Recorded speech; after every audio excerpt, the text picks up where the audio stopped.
So, yesterday was a day. Now, and right as I get to talking, the truck decides to move. I love this. So, yesterday, I had a day. And I'm a part of this community that we are going in and diving deeper into patterns and stuff like that. And it's run by Aaron Dougherty. I hope I say it right every time I say it, but it's whatever. But I'm in this community and I'm working through it. And yesterday was one of those days where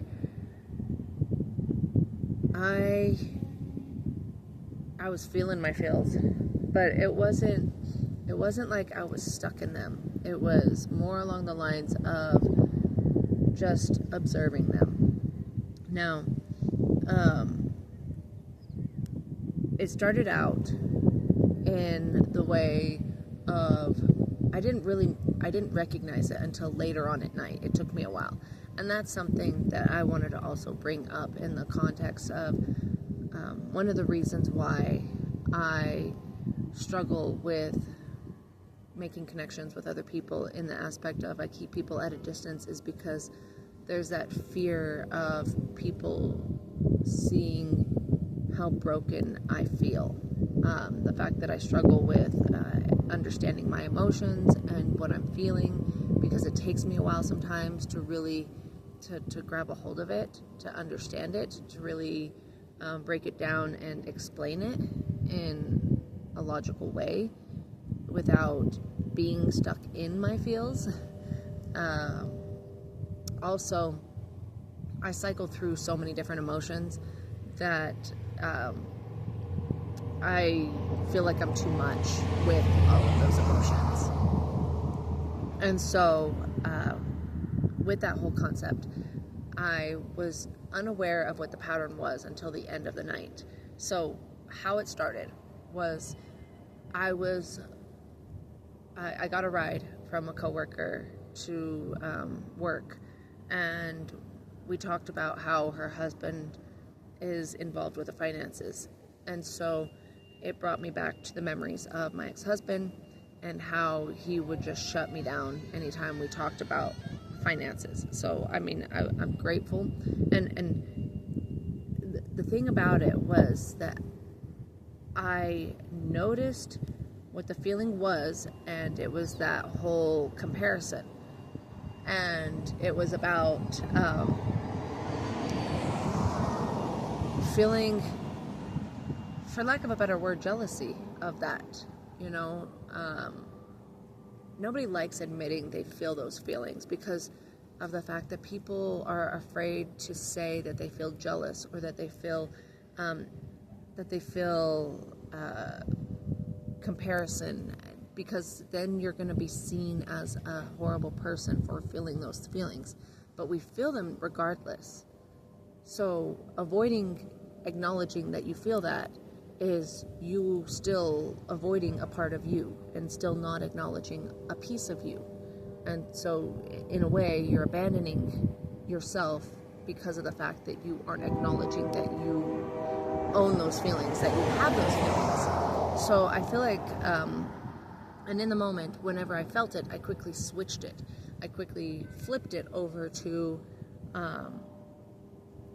being a positive thing of like, oh well, at least I, learned how to be financially independent on my own without having, even though I was still married, I still learned how to be financially, knowledgeable of how to balance the books and all that while being married. Even though, I was still married, I was still kind of single in a way, like the whole concept that's going around of where you're still married, but you're a single mom kind of thing, because you do everything while the husband does nothing. That's a big issue that I've seen people struggle with for a long time. So I flipped it. I was able to switch it, and that was something that I do a lot. I already do that. I already do that concept a lot. I will find the bright side of it. But as the day went on, I noticed that I was still, one of my coworkers, Tammy, was out, and she was sick yesterday, and so it was just me. And so the day on Mondays, we get slammed pretty hard, and because all of the orders come in on Mondays, and so I'll wait for that. So we get a lot that comes in, and so here I am, drowning in packages halfway throughout the day. Okay, so I'm drowning in them, and I am automatically, my brain starts going to, if Tammy was here, she could do it. If Tammy was here, she would be done with all of these, because she did handle it on her own for 6 months. And so I automatically was comparing myself again. But I would rescue myself in the concept of saying, but I'm new, I'm newer here, and so the expectations aren't, as high for me. I'm still getting the hang of it. I'm still getting used to it, but I automatically was still going to that comparison, to comparing myself and not being good enough and all of that. And then, it was later throughout the day that I felt I had to go to a dental appointment, and I felt horrible for leaving all of this mess for this morning. I felt bad that I couldn't keep up. I felt bad that I couldn't I couldn't actually do all of it, and that I wouldn't be able to stay late to finish it up because of my dental appointment. And it was just eating at me all day. There was something that was eating at me, and I couldn't put my finger on it. And so for the rest of the day, I was just irked a little bit. And then after the dental appointment, which I was really grateful for, because I finally am, graduated from having to get my teeth fixed, and I love it, because I have been able to fully take care of my teeth and get them all fixed from having years of not being able to, and really taking care of myself in that context of I had so many cavities due to addiction, and because I have horrible teeth regardless. I have where I have dry mouth, and so it is very much breeding grounds for cavities, and so I have other things that I have to do to prevent it, but I couldn't really relish in that moment. I was grateful for it, I was aware of it, but there was still something eating away, something I couldn't, a wound that was being pushed on that I couldn't fully uncover. And then afterwards, I got to run around and drop off some stuff, pick up some stuff. I really would rather have liked to rest, but things had to get done because of the fact that we needed gas in the car for today. I needed to drop off some stuff at the DI because I needed to get rid of some stuff in our house that we were getting rid of because the kids went through their stuff when they changed rooms. And so I would much rather have liked to rest before, but then I had to get up and, go to my workout appointment. And I get there and show up, and I start talking to some people I haven't seen, and then eventually I work out, and I notice in the moment, at the point that I'm at, I started comparing myself again. And this is whenever I caught on to it. I caught the pattern. It was the third time that I realized that I was comparing myself, that I was still doing it. I was still comparing myself.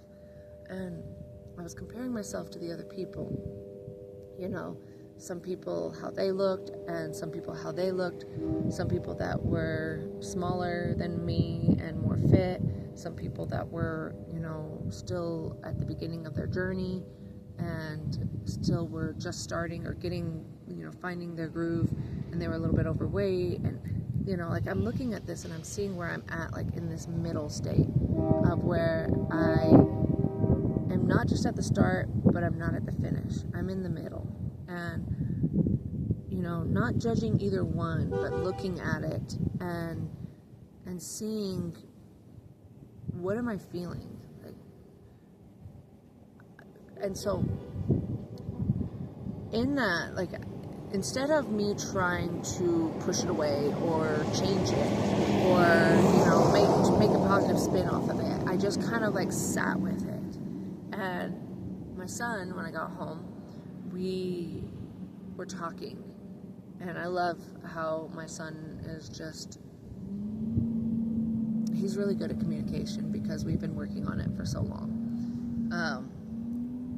He's the person that all my kids are ones that we can actually, we're good at communication, and they're good at prying things from me whenever I'm not 100% sure on what it is that I need to process. But we were talking about this, and we were talking about how what was wrong, like what was I feeling, what was off, because he asked me earlier how everything was going. I'm like, I don't know, I can't really put my fingers on it. Like, I want to grasp it, but I can't grasp it. And so we got to talking about it, and I think, like, whenever I told him, I was like, I'm having a problem with comparing myself. It's like, and it's not something that I am going to be upset about. It's not that I'm upset about it, it's just that I'm aware of it, and I'm seeing the subconscious pattern that I'm doing automatically without realizing that I'm doing it. And so it's coming to the surface how much I genuinely compare myself. I looked on a feed, I saw someone talking about their day, and their kids were late for school, and their whole getting everything ready, and I just like looked at it, and I was like, looking at somebody else's life, and feeling that jealousy again, and it was like, okay, so where is this coming from? And of course it's coming from that feeling of lack. It's coming from that feeling of lack because of the fact that you feel like you're not good enough, your life is not good enough, that you're not doing enough. And I get that feeling, but it's like, okay, it doesn't matter where it's coming from. It's like, why is it still there? Why is it still there? And so it's like this idea that there's still something missing in my life, even though like it's not, but it's still that feeling. And it's like, okay, so what am I doing, or what do I need to do to try and spend more time with that feeling and giving it space? Like, I think so many times, and I've done this so many times, I think that we try to make it better, but we don't actually sit with it for a while and actually ask it why or what, or how. We don't ask questions. We don't even sit with it and just let it sit there. We try so hard to get rid of it. We try so hard to change it. We try so hard to tell it that it's not enough. Like, it's that feeling is trying to tell you something. And if we sit with it, then we'll learn something from it. And so, like last night and this morning, I just kind of like sat with it, and I was just like, okay, what are you trying to tell me? You know, it was the fact that, think of it like a baby, like think of it like a crying child. The child is trying to tell you something, but we try so hard to quiet it. Like, we don't let the baby cry. We don't let the baby express itself. Just like with children, we try so hard to quiet them down and to keep them, contained, and yet we're not giving them that freedom to really like express what they're feeling. When they have a tantrum, there's a feeling there. And so sometimes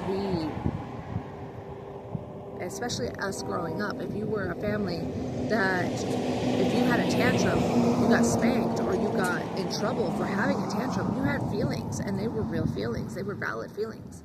And so, did you get a chance to express those feelings? No, you were told to shut up and I'll give you something to cry about, kind of thing. And so, these feelings that I'm feeling right now are valid feelings. And instead of me trying to switch them up, instead of me trying to change them or quiet them, I'm just going to give them space to tell me what they're trying to tell me. I'm going to let them sit there, because think about it, that is still a piece of you. That is still a part of you. It may be an unhealed part of you, but it's still a part of you. And it's an inner child healing that needs to be heard and felt. And so if you try to keep it from being heard and felt, it's going to persist. It's going to continue, and it's going to get louder and louder and louder, which is a huge thing on people that don't speak their truth, that don't talk up, that are people that, a common thing I hear from so many people is that, oh, well, I just, put up with so much until I can't take any more. Well, why are you still putting up with shit whenever you should just say something in the moment? Well, because there's still that fear of not being heard. There's other fears that are underlying there, but you're still not saying what you genuinely, truly feel and think in that moment.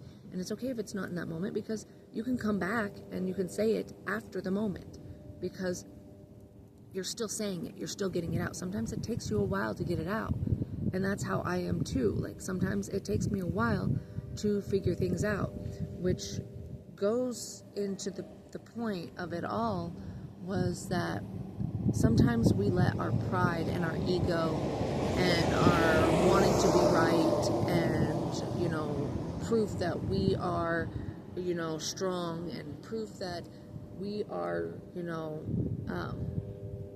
the better person or the alpha or whatever, like the power plays, all of that combined are all concepts that are just masking the fact that we are afraid to let people in. And so with that same concept, I realized that I was being, pig-headed. I was being prideful and stuck in my ego in the concept of asking another person for help, and instead of actually communicating and actually talking to this person about what happened and why I was bothered and all of that stuff, I was not confronting the situation. I was just avoiding it and choosing to be selfish and be, prideful and egotistic and saying, oh, well, you know what? Fine, if we're going to play this power play, which I was playing the power play too. If we're going to play this, then fine, I'll be that way. And I was playing that game. But in reality, I can miss out on a good chance to get to know someone and just make friends with someone, possibly. We'll see. I don't know. Seems like a really good person, and I could lose out on that chance because of how I was acting. So it was a great opportunity for me this morning to step up and apologize to this person, even though they could have cared less, because whenever I confronted him about it and I was like, hey, I want to apologize for how I was acting. And he was like, okay, what? And I was like, well, I was upset about this, and I wanted to apologize for how I was acting about it, because I stewed for a while and I you know, was upset about it whenever I should have just came and confront and talked to you about it. And he was like, yeah, you know, he's like, you can always come and talk to me. He's like, it's no fun stewing, is it? I'm just like, shut the fuck up. But, you know, it's one of those like moments where I had to step down from my pedestal and, you know, really come down to earth and really own it. And yeah, it was just me being, you know, me staying stuck in old patterns. That's what it comes down to. And the only way you can break free from those patterns is if you slow it down and you take the time to really pay attention to what you are doing and what you're saying and how you're acting and how you feel and all of those things, because slowing down is how you catch it. If you're just rushing through life, you're never going to see the patterns. You're never going to see things. And so therefore, you're going to keep repeating those same patterns, and you're going to wonder why you're stuck in the situations that you're stuck in. And so I share this information because I know that I'm not the only one. I know that there are countless people struggling with the same things that I struggle with. Because how do I know? Because I work with a lot of people that struggle with that same stuff, and I talk to people that struggle with the same stuff. And I'm in a group that is working on similar things. So I say this to share to you my breakthroughs and my processes to show that, hey, you're not alone. And also that, you know, you can take the time to do it as well. It's not foreign. It's a real thing that can be done. Okay? So I have gone way past my time. And poor Tammy, who is back, is stuck with all of our crap, and I'm leaving her high and dry, and she's going to be understanding still, but at the same time I feel bad because I'm over here chit-chatting and making a video, and she knows, but I don't want to leave her hanging. So I'm going to let you guys go, and I love you. Stay beautiful and stay blessed, because you are both beautiful and you are blessed, and I love you, and happy healing. Bye.